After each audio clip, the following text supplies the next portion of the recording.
This is the story of Bibi Titi Mohammed, the woman who mobilized a nation before Tanzania was born, before independence was even a dream on the horizon. There was a woman whose voice shook the colonial system, a woman whose charisma filled stadiums, a woman whose courage mobilized thousands. Her name? Bibi Titi Mohammed. And today, we dive into the extraordinary story of the woman who powered TANU's revolution and helped shape the destiny of her nation. Bibi Titi Mohammed was born in 1926 in Dar es Salaam, a coastal city buzzing with trade, culture, and, yes, heavy colonial control. She didn't come from privilege. She didn't go to elite schools. But she was born with something far more powerful, a commanding voice and a talent for rallying people. As a young woman, she sang Taarab, a musical tradition that blends Swahili poetry with deep emotion. Her voice moved people, not just artistically but spiritually. This voice, this ability to touch hearts, would later become her greatest political weapon. By the time she matured into a young woman, Tanganyika was boiling with dissatisfaction. Land seizures, forced labor, harsh taxation, social restrictions. The colonial government was tightening its grip, but the people were ready to push back. In 1954, a young school teacher named Julius Nyerere founded the Tanganyika African National Union, TANU, a political movement demanding freedom and self-governance. But here's the secret history many don't know. TANU might not have grown into a mass movement without one woman, Bibi Titi. When she first heard Nyerere speak, she felt a fire ignite within her. She realized something. If Tanganyika is to be free, women must rise too. So she stepped forward, not as a follower, but as a leader. And the colonial government? They never saw her coming. Bibi Titi became TANU's most powerful mobilizer. She moved from house to house, market to market, village to village, speaking, singing, persuading. She built the TANU Women's Wing, and within months recruited over 5,000 women. In a society where women rarely entered politics, she broke barriers and shattered colonial expectations. TANU rallies weren't just political meetings. They were social revolutions.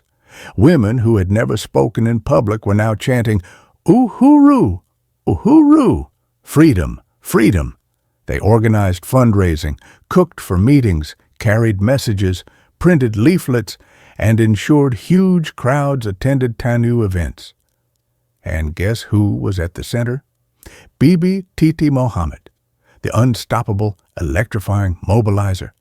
She traveled widely, facing harassment, insults, and intimidation from colonial authorities, but nothing slowed her down. At one point, when TANU lacked funds, Bibi Titi organized a massive fundraising campaign, and the women raised enough money to keep the independence movement alive. She wasn't just a speaker. She was a strategist, a builder, a powerhouse. But her power made her a target. The British administration feared TANU, but they especially feared Bibi Titi, the woman who could summon crowds larger than theirs. On the 9th of December 1961, Tanganyika became independent. And while the world celebrated Nyerere, rightly so, one truth remains. Behind the scenes, Bibi Titi Mohammed had been one of the engines of the revolution. After independence, she became a member of parliament and continued fighting for women's rights, education, and empowerment. But the 1960s were turbulent. Political disagreements emerged between her and the ruling party. Misunderstandings grew. Then in 1969, she was arrested, accused of treason in a controversial trial. Many historians argue her fall was political. Others say it was a tragic misunderstanding. But here is what is undeniable.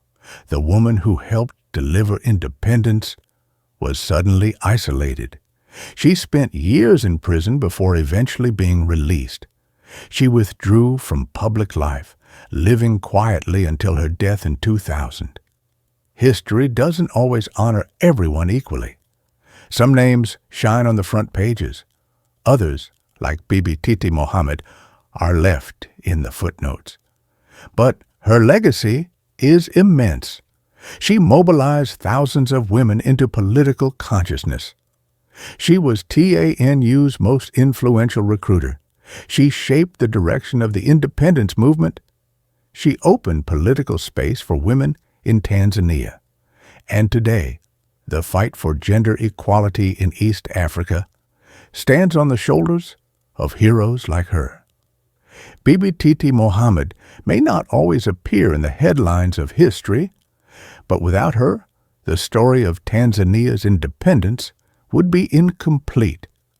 She is a reminder that revolutions aren't only led by men with flags, but also by women with courage, conviction, and powerful voices. If you enjoyed this story of an African hero, don't forget to like, subscribe, and share to keep these forgotten legends alive.